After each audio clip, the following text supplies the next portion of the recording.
Graça e paz, meus irmãos, vamos meditar hoje em Mateus capítulo 5, verso 43 ao verso 48. Vocês ouviram o que foi dito, amem o seu próximo e odeiem o seu inimigo. Eu, porém, lhes digo, amem os seus inimigos e orem pelos que perseguem vocês para demonstrarem que são filhos do Pai de vocês que está nos céus. Porque Ele faz o seu sol nascer sobre maus e bons e vir chuvas sobre justos e injustos. Aqui nesse texto nós vemos uma das características dos fariseus, que era manipular a lei com seus acréscimos, né? Eles não eram propriamente tão literalistas da lei. Em vários momentos eles acrescentavam ideias e conceitos que não estavam em nenhuma parte do Antigo Testamento, né? O Antigo Testamento manda amar o próximo, mas em um momento manda odiar o seu inimigo. E eles ensinavam isso, eles falavam para as pessoas, eles não somente citavam partes do Antigo Testamento, mas eles restringiam de tal modo a anular o próprio mandamento, porque quando a lei manda amar o próximo, toda pessoa deveria ser amada, respeitada, e eles diziam que o próximo era só os judeus, eles rejeitavam os gentios, eles não queriam entender que esse mandamento se aplicava aos gentios. E eles desprezavam as outras pessoas, e eles não viviam esse mandamento, e era assim que eles ensinavam. Cristo confronta essa interpretação farisaica, essa interpretação que deturpava a lei do Senhor, quando diz, eu, porém, lhes digo, amem os seus inimigos e orem pelos que perseguem vocês. A lei do Senhor nos manda amar os inimigos, esse é o sentido do que está por trás, amar o próximo. Amar a todas as pessoas, e aí a referência aos inimigos é o extremo maior. Se o inimigo tem que ser amado, não há como restringir apenas para judeu, apenas para gentil, apenas para alguém de uma nação, de uma cidade, de um grupo religioso. Todas as pessoas precisam ser amadas. Nós precisamos viver esse amor orando pelas pessoas, até por aqueles que nos perseguem, aqueles que não nos apreciam.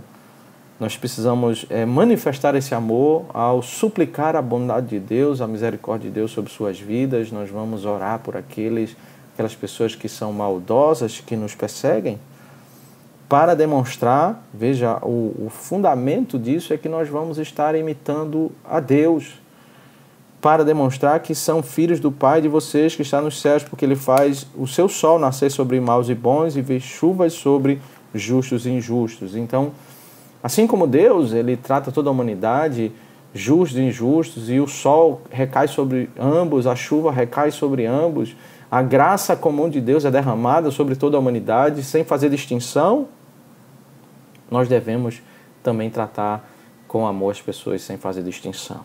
Nós devemos imitar o nosso Pai Celestial, que ama justos e injustos, ama judeus e gentios, ama qualquer classe social, ama qualquer indivíduo, nesse sentido de não desprezarmos as pessoas, não desprezarmos um certo grupo, como assim faziam os fariseus, que eram pessoas que se restringiam apenas a esse tratamento, a aplicação desse mandamento apenas aos judeus, e eles estavam fazendo um mau uso do mandamento sobre amar ao próximo. Porque se vocês amam aqueles que os amam, que recompensa terão? Os publicanos também não fazem o mesmo?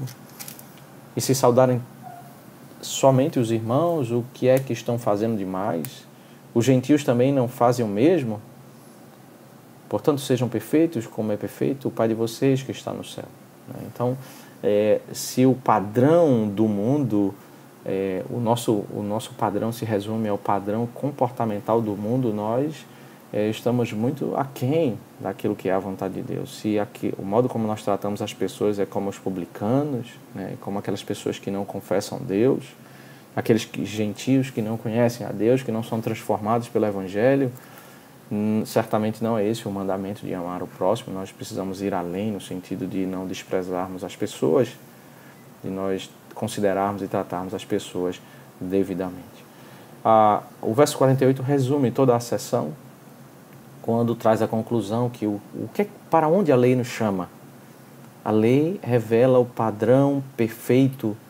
Portanto, sejam perfeitos como é perfeito o Pai de vocês que está no céu. Perceba que a lei, o ponto de referência da lei é Deus. Não é o que uma sociedade julga como justo, o que nós, na nossa percepção, achamos como algo justo ou injusto, ou algo severo, ou algo frágil, frouxo ou rigoroso. O padrão da lei, ela tem como referência a perfeição de Deus, o caráter de Deus e o chamado que o Senhor faz ao colocar a lei para ser o nosso guia, é o padrão de perfeição.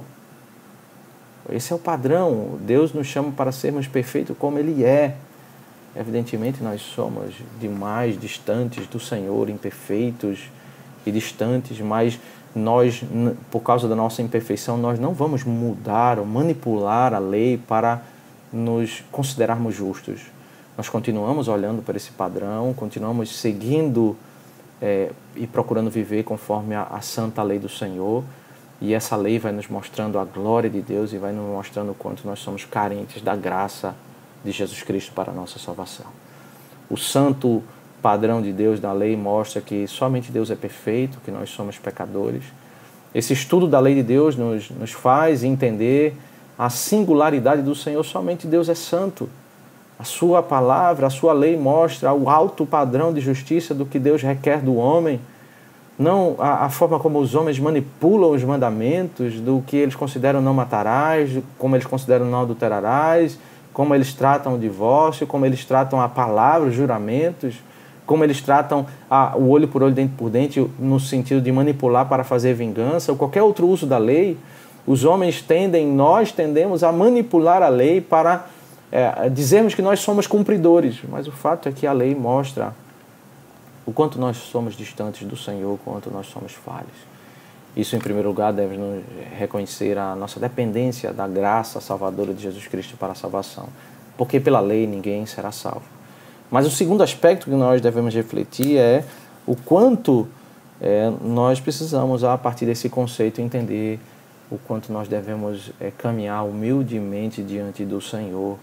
Não entendemos que somos melhores do que as outras pessoas, porque todo salvo é salvo pela graça, e os erros são distintos, as características são distintas, mas nós precisamos caminhar em humildade, porque a lei do Senhor mostra o quanto nós somos carentes, o quanto nós somos necessitados de sermos transformados a vivermos nesse alto padrão, nesse padrão tão intenso, tão superior das manipulações e ajustes, né, errôneos e interpretações que os fariseus faziam sobre a lei do Antigo Testamento, né, a lei do Senhor. Mas certamente a lei do Senhor e esse estudo da lei do Senhor deve nos fazer entender como nós devemos viver, né? O fato de reconhecermos que somente Deus é santo, o fato de reconhecermos que nós somos pecadores, isso não deve nos fazer entender que não há o que fazer, né? Devemos desprezar a lei do Senhor. O Senhor está ensinando a sua lei, porque a sua lei foi dada para ser vivida pelo povo do Senhor. É exatamente a lei, é o padrão para onde nós devemos olhar para viver como salvos.